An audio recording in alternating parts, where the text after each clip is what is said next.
গল্পের main character লেভেন কেড, যিনি একজন প্রাক্তন রয়্যাল মেরিন সৈন্য, তবে বর্তমানে একজন কনস্ট্রাকশন ওয়ার্কার। তার আন্ডারে বহু মানুষ কাজ করে, তবে জাস্ট কাজ করে না, তারা লেভনকে খুব ভালোবাসে তার আচরণের জন্য। এই সম্পূর্ণ কনস্ট্রাকশনের কন্ট্রাক্ট নিয়েছেন গ্রাসিয়া পরিবার, অর্থাৎ জো এবং তার স্ত্রী কার্লা, এবং যার সাথে লেভনের খুব ভালো সম্পর্ক। মানে সম্পর্কটা বলতে গেলে এক টাইপের ফ্যামিলি। তাদের মেয়ে জেনি, যে রিসেন্টলি কলেজে ফার্স্ট ইয়ার কমপ্লিট করেছে, এবং সেই খুশিতে সে তার বন্ধুদের সাথে সেলিব্রেট করতে চায়। তার পিতা জো প্রথমেই মানা করে দেয় যে সে তো গ্র্যাজুয়েট করেনি, জাস্ট একটা ইয়ার কমপ্লিট করে কিভাবে মানুষ সেলিব্রেট করে। তবে মেয়ে বড় হয়ে গেছে, তার বায়না, জো সেই কারণে আর না বলতে পারে না। অন্যদিকে কিছু গুন্ডা সেই কনস্ট্রাকশন সাইটে এসে একজন কর্মীকে পেটানো শুরু করে, এবং সেই কর্মীটা লেভনের খুব ভালো বন্ধু। আর স্বাভাবিকভাবে লেভন এই টাইপের জিনিসগুলো দেখতে পারে না আর কি। তখন সে সেই গুন্ডাগুলোকে পিটিয়ে সেখান থেকে ভাগিয়ে দেয়। যেহেতু সে একজন প্রাক্তন মেরিন সৈন্য, মারপিটের স্কিল তার দুর্দান্ত। একই সাথে তার চরিত্রেরও একটা উদাহরণ আমরা পেয়ে গেলাম যে কেন সেখানকার মানুষেরা তাকে ভালোবাসে। পরে লেভন চলে যায় তার মেয়ের সাথে সাক্ষাৎ করতে। লেভনের স্ত্রী বহু বছর আগে মারা গেছে ক্যান্সারে, এবং তার শ্বশুর মনে করে যে লেভন সম্ভবত তার স্ত্রীর সেইভাবে দেখাশোনা করেনি, বা তার কেয়ার করেনি, বা তাকে ঠিক মতন সময় দিইনি যতটা তার দেওয়া উচিত ছিল। লেভনের লাইফটাও ছন্ন ছাড়া, সেই কারণে তার যে ছোট মেয়েটা রয়েছে, যার নাম হচ্ছে ম্যারি, সে তার দাদুর কাছে থাকে, অর্থাৎ লেভনের শ্বশুর মিস্টার রথ, যে লেভনকে দেখে দুটো বাজে কথা বলে দেয়। যদিও লেভন তার উপরে একটা সিঙ্গেল কথাও বলে না। সেদিন তার মেয়ের সাথে দেখা করার পালা, সেই কারণে সে তার মেয়েকে নিয়ে সেখান থেকে চলে যায়। সে তার ছোট্ট মেয়ের জন্য বেশ কিছু গিফটও এনেছে, তবে এই ছোট্ট মেয়েটা বেশ পাকা পাকা কথা বলতে জানে। আই মিন রিয়েলি, এই ছোট মেয়েটার জন্য অনেক কঠিন কঠিন স্ক্রিপ্টও লেখা হয়েছে, যেখানে এই বয়সে আমি মাটি খেতাম কথা পর্যন্ত বলতে পারতাম না। যাই হোক, তারপরে লেভন কিছু উকিলের সাথে সাক্ষাৎ করে। আসলে সে তার মেয়েকে নিজের কাছে রাখতে চায়, তবে তার শ্বশুর মশাই এটা করতে দিচ্ছে না। তার শ্বশুর অর্থাৎ ডক্টর রথ জানায় যে লেভন নাকি মানসিকভাবে সুস্থ না, একটা ছোট বাচ্চার সে খেয়াল রাখতে পারবে না। আর এইটা নিয়েই কোর্ট কাচারি, উকিল সুকিল তো চলছেই। বেচারা লেভন সেও কিছু করতে পারবে না, কারণ তার কাছে অত টাকাও নেই যে এই কেসে জিতবে সে। তারপর কি, সেদিন রাতে আমরা জেনিকে দেখতে পাই, অর্থাৎ জো এবং কার্লার মেয়ে। কি বলেছিল সে? কলেজে একটা বছর সে কমপ্লিট করেছে, সেই কারণে বন্ধুদের সাথে সে সেলিব্রেশন করবে। সেই কারণে একটা নাইট ক্লাবে গিয়ে বন্ধুরা মিলে তারা নাচ গান করছে। অন্যদিকে কিছু কিডন্যাপার জেনির উপরে অনেকক্ষণ ধরে নজর রেখে দিয়েছে, এবং ঠিক সুযোগ বুঝেই তারা জেনিকে সেখান থেকে কিডন্যাপ করে নিয়ে চলে যায়। তারপরে একটা দিন কেটে যায়। মানডেতে যখন লেভন কাজে গিয়ে পৌঁছায়, তখন জো এবং কার্লা সেই দুঃখের কথাটা লেভনকে জানায়। কোনোভাবেই তারা তাদের মেয়ে জেনির কোনো খোঁজ পাচ্ছে না। কার্লার এক কাজিন রয়েছে যে একজন পুলিশ, সেও নাকি কোনো ধরনের হেল্প করতে পারবে না। বাধ্য হয়ে তারা লেভনের কাছে হাত জোর করে বসে। তারা জানে যে লেভনের এরকম কন্ট্যাক্ট রয়েছে, তার ক্ষমতা রয়েছে, তবে লেভন জানায় যে না, সে এই টাইপের কাজ এখন আর করে না। তারা লেভনের হাতে টাকাও গুঁজে দেয়, তবে লেভন জানায় যে না, এটা টাকা পয়সার ব্যাপার না, সেই ধরনের কাজ সে ছেড়ে দিয়েছে। এখন সে সম্পূর্ণ ভিন্ন একটা মানুষ। এখন ভিন্ন মানুষ বলতে হয়তো অনেক সাদাসিধে মানুষ, তবে আগে কেমন ছিল সেটার একটা ধারণা আমরা তাহলে পেয়ে যাচ্ছি। হয়তো সেই কারণেই তার শ্বশুরমশাই ডক্টর রথ তাকে একদমই বিশ্বাস করতে পারে না। যাই হোক, তারপরে লেভন চলে যায় তার পুরনো পার্টনারের সাথে সাক্ষাৎ করতে, যার নাম হচ্ছে গানি। তারা দুজনই একসাথে আর্মিতে সার্ভ করেছিল, এবং একটা মিশনের দরুনই গানি তার দৃষ্টিশক্তি হারায়। আজও তারা খুবই ক্লোজ ফ্রেন্ড, এবং লেভন তাকে সেই দুঃসংবাদটা জানায় যে কিভাবে তার কাছেরই একটা বন্ধুর মেয়ে হারিয়ে গেছে, কিডন্যাপড হয়ে গেছে, এবং তাকে খুঁজে পাওয়া যাচ্ছে না। গানি বুঝেই গেছে যে লেভন তো জাস্ট বসে থাকার মানুষ না, সে বড়সড় কিছু একটা করতে চাইছে। এটারই একটা ইঙ্গিত দিতে এসেছে সে এখানে। পরে লেভন আবারও জোয়ের সাথে সাক্ষাৎ করে, যে কান্নায় ভেঙে পড়েছে তার মেয়েকে খুঁজে পাওয়া যাচ্ছে না বলে। তবে এবার লেভন তাকে আশ্বাস দেয়। সে জানায় যে জেনি তার কাছে জাস্ট কোনো বাচ্চা মেয়ে না, বরং তার পরিবারেরই একটা অংশ। সে জোকে আশ্বাস দেয় যে সে যেভাবেই হোক জেনিকে খুঁজে বার করবে। তারপরে সে তার নিজের মতন করে তদন্ত করা শুরু করে। প্রথমেই চলে যায় সেই স্থানে যেখানে জেনিকে লাস্ট দেখা গিয়েছিল, সেই বারে। অবশ্যই একজন সৈনিকের চোখ, ইনস্টিংক্ট একদম চরমে। সে লক্ষ্য করে যে সেই যে বারটেন্ডার সেখানে গোপনে কাস্টমারদের ড্রাগ সাপ্লাই করছে। সেই বাড়ি তো একটা সিসিটিভিও লাগানো ছিল। সে লক্ষ্য করে যে সেই সিসিটিভিটাকে খুলে তার পজিশনটাকে চেঞ্জ করা হয়েছে, অর্থাৎ একটা মেয়েকে যে কিডন্যাপ করে নিয়ে যাওয়া হয়েছে সেটা যাতে সিসিটিভিতে না ধরা পড়ে। লেভন তারপর সেই বারটেন্ডারটাকে ফলো করে করে তার বাড়িতে গিয়ে পৌঁছায় এবং তার মুখোমুখি হয়। প্রথমেই তাকে স্পষ্ট কথা জিজ্ঞেস করে যে সেই মেয়েটা কোথায়। স্বাভাবিকভাবে সেই ছেলেটা তো কোনো উত্তর দেবে না। লেভন তাকে অনেক ব্ল্যাকমেল করারও চেষ্টা করে যে তলে তলে সে যে ব্যবসাটা করছে এটা যদি সবাই জানতে পেরে যায় বা পুলিশ যদি জানতে পেরে যায়, তবে সেই ছেলেটার মনে তো কোনো ভয় নেই। এখন এই মানুষগুলোর মুখ খোলানোর একটাই উপায় হচ্ছে, সেটা হচ্ছে 3rd ডিগ্রি টর্চার, এবং লেভন তার সাথে সেটাই করে। এখন সেই ছেলেটা কিছু মুখ খুলতেই যাবে, সেই মুহূর্তে আরও দুজন মানুষ, সম্ভবত তার বন্ধু, সেখানে চলে আসে, যাদের কাছে অস্ত্র রয়েছে। লেভন তখন সেই ছেলেটাকে একটা শিল্ড বানিয়ে সেখানে আসা সেই বন্দুকধারী দুজন মানুষকেও হত্যা করে দেয়। তাদের মৃতদেহগুলো যখন সে চেক করতে যায় সে লক্ষ্য করে এগুলো তো রাশিয়ানস, মানে একটা বড় গ্যাংয়ের সাথে ঝামেলা জড়িয়েছে সে। লেভন চুপচাপ সেই মানুষগুলোর কাছে যে টাকা ছিল, নোটের বান্ডিলগুলো ছিল, সেগুলো নিয়ে সেখান থেকে বেরিয়ে যায় এবং বাইরে অপেক্ষা করতে থাকে। কিছু সময় পরে কিছু রাশিয়ান সেই স্থানে আসে। সেখানে রয়েছে একজন বস যার নাম হচ্ছে ওলো কোলিসিং সামথিং এরকমই, রাশিয়ান নামগুলো উচ্চারণ করা খুবই কঠিন, আমি তাকে ওলো বলেই ডাকছি। এবং সাথে দুটো ছেলে, ডানিয়া এবং ভ্যাঙ্গো। এর একটা বড় রাশিয়ান গ্যাংয়ের অংশ যেটা নাম হচ্ছে বার্ডভা। সো ভোলো সেই স্থানটা ভালো মতন ক্ষতি দেখে বুঝতে পারে যে তাদের টাকা কেউ চুরি করে নিয়ে চলে গেছে, প্রায় $90,000। একই সাথে তাদের যে দুজন লোক মারা গেছে তাদেরকে শর্টগান দিয়ে হত্যা করা হয়েছে এবং সেই শর্টগান কোথায় তাদের এগুলো এখনই খুঁজে বার করতে হবে। কিছু সময় পরেই একটা ক্লিনিং সার্ভিসের গাড়ি সেখানে চলে আসে এবং সম্পূর্ণ ক্রাইম সিনটাকে পরিষ্কার করে দেয় যাতে পুলিশের হাতে কোনো চিহ্নও না লাগে। পরে লেভন সেই রাশিয়ান মাফিয়াটার পিছু করতে থাকে। তারা একটা বড় লাক্সারি প্যালেসে গিয়ে পৌঁছায়। লেভনের কাছে বেসিক্যালি সব ধরনেরই মিলিটারি গ্রেড রেকন গিয়ার্সগুলো রয়েছে। দূর থেকে সে নজর রাখতে যে সেই ওলো কি কাজ করছে। আমরা দেখি ওলো এবং তার স্ত্রীর মধ্যে একটু কথা কাটাকাটি হয় এবং সে তার স্ত্রীকে ঘুরিয়ে একটা চড় মারে। তার স্ত্রী রাগ করে সেখান থেকে বেরিয়ে যায়। বাড়িটা সম্পূর্ণ ফাঁকা হতেই লেভন সরাসরি মিস্টার ওলোর মুখোমুখি হয়।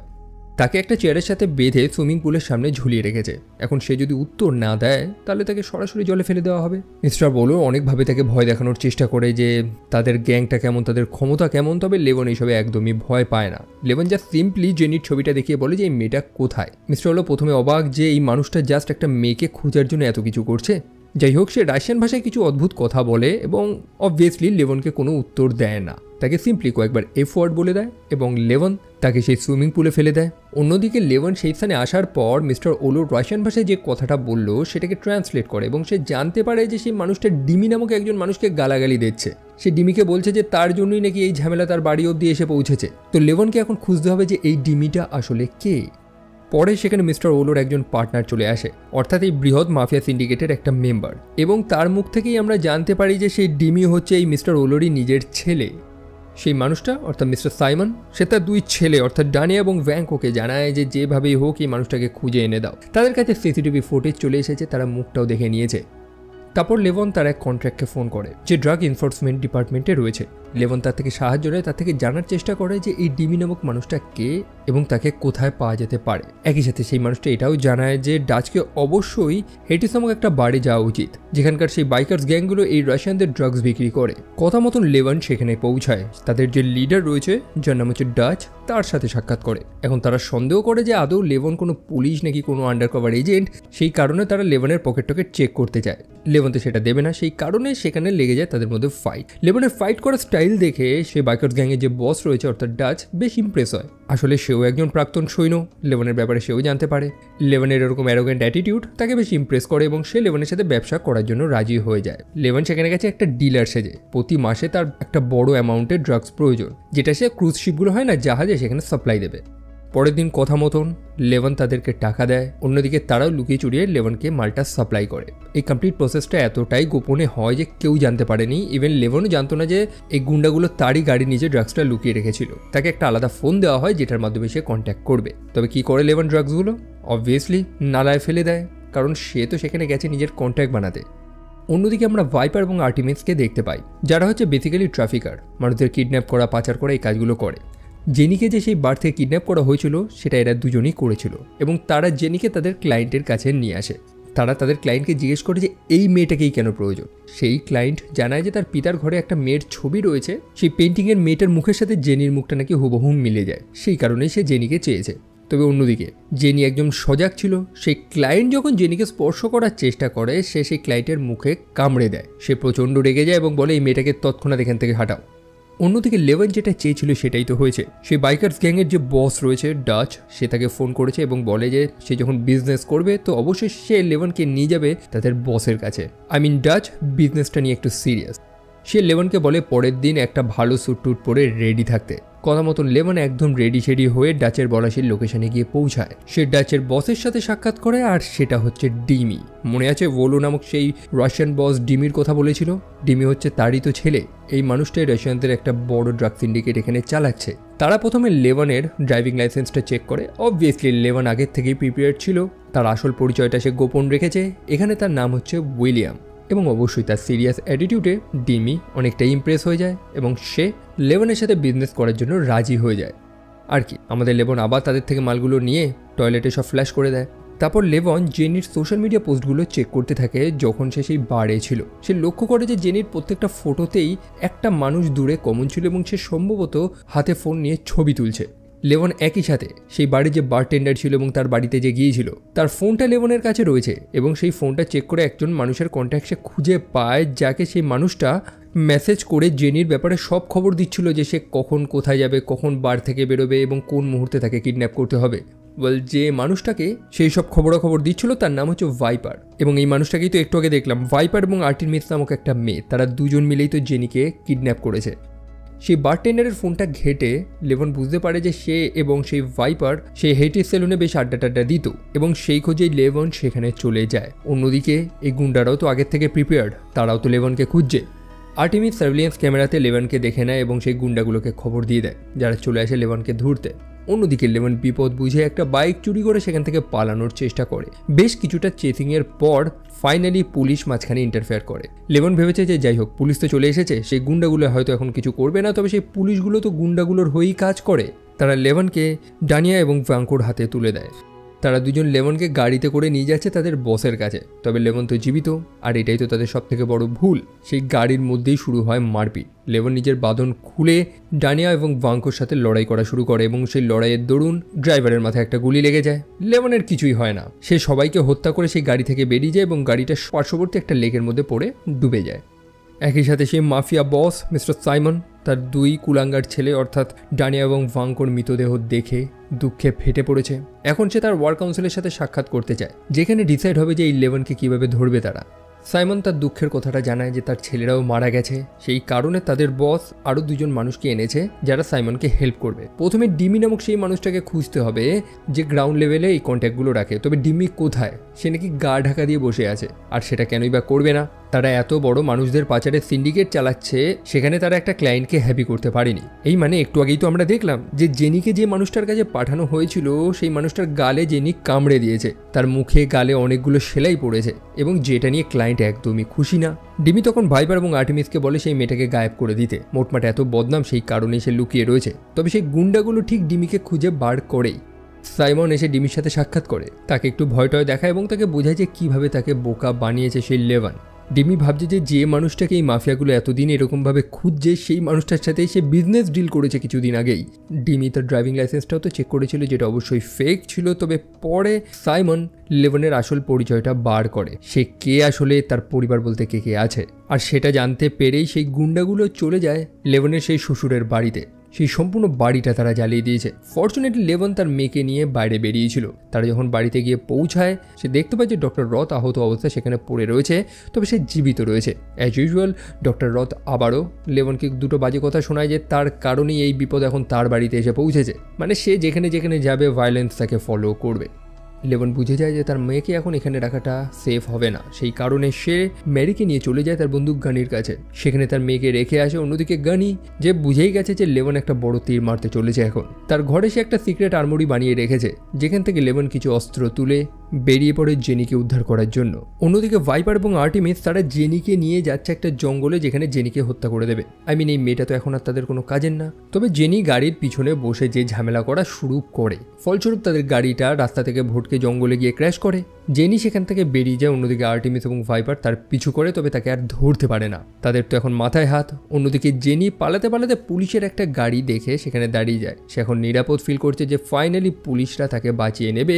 তবে এইগুলো তো সেই ঘুষখোর পুলিশ যারা এই গুন্ডাগুলোর হয়ে কাজ করে, তারা পুনরায় জেনিকে সেই গুন্ডাগুলোর হাতেই তুলে দেয়।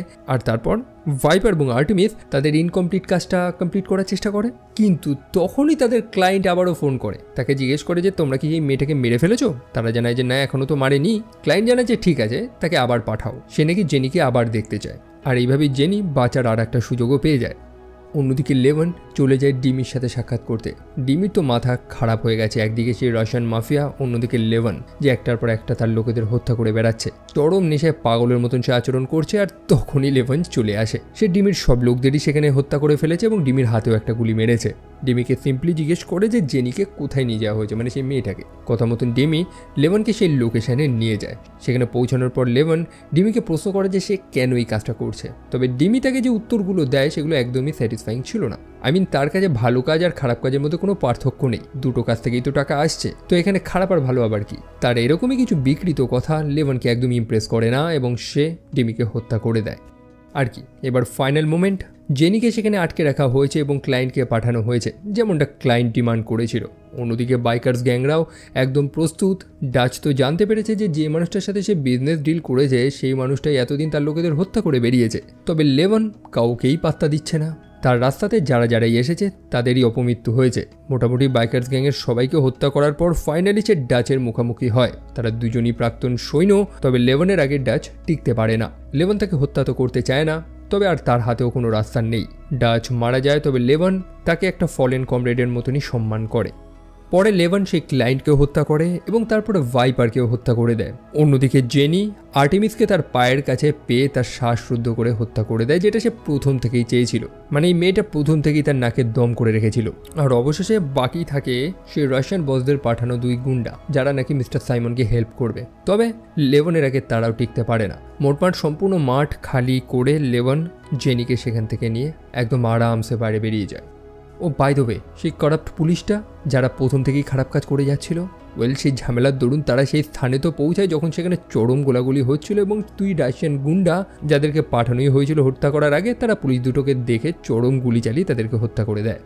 সো যাই হোক, এবার এন্ডিংয়ে আসি। সম্পূর্ণ মাঠ খালি, লেভন জেনিকে নিয়ে তো বেরিয়ে যায়। অন্যদিকে মিস্টার সাইমন সেই জিনিসটা দেখতে পায়। সে দেখতে পায় যে তার সব লোক মারা গেছে, কেউ কিন্তু লেভনকে আটকাতে পারেনি। সে তার ওয়ার্ক কাউন্সিলের সাথে কথা বলে, মানে সে তার বসের সাথে কথা বলে। তবে সেই কাউন্সিল ডিসাইড করে যে এটা সাইমনের পার্সোনাল ইস্যু, তারা এই ঝামেলায় জড়াবে না। মোটমাট কথা, লেভনের এই আতঙ্ক সেই কাউন্সিলকেও মোটামুটি কাঁপিয়ে দিয়েছে। অবশেষে লেভন জেনিকে নিয়ে জো এবং কার্লার কাছে গিয়ে পৌঁছায়। তারা ফাইনালি তাদের হারিয়ে যাওয়া মেয়েকে পেয়ে খুবই খুশি। তারা লেভনকে জড়িয়ে ধরে। আফটার অল লেভন যেটা প্রমিস করেছিল সে সেটা করে দেখিয়েছে। তারপর লেভন সেখান থেকে বেরিয়ে চলে যায় গানির সাথে সাক্ষাৎ করতে, যেখানে তার ছোট মেয়েটাকে সে ছেড়ে রেখে এসেছিল। ফাইনালি সে তার মেয়ের সাথে সাক্ষাৎ করে এবং একটা হ্যাপি এন্ডিং। তো এই ছিল story a working man cinema. একটা টিপিক্যাল জেসন স্টেথামের সিনেমা, না বেশি কিছু আছে না তার থেকে কম। অ্যাজ ইউজুয়াল যেমন অ্যাকশন হয়, জেসন স্টেথামের যে মার্শাল আর্ট, তার ফাইট, সব কিছুই আপনি এই সিনেমায় পাবেন এবং এই মানুষটাকে এই চরিত্রতেই ভালো লাগে, এরকম সিরিয়াস বোল্ড ক্যারেক্টারে। বাই দ্য ওয়ে, এটা তো নয় আমার ওপিনিয়ন ছিল। আপনার কেমন লেগেছে? আপনি যদি সিনেমাটা দেখে থাকেন তো এই সিনেমার ক্ষেত্রে আপনার কি রিভিউ সেটাও ডেফিনেটলি জানাবেন। ভিডিওটা ভালো লাগলে লাইক করতে পারেন, চাইলে চ্যানেলটা সাবস্ক্রাইব করতে পারেন এবং আমি বিদায় নিচ্ছি। দেখা হচ্ছে আপনাদের সাথে পরের আর একটা ভিডিওতে। টিল দেন ভালো থাকবেন, সাবধানে থাকবেন। Take care and by.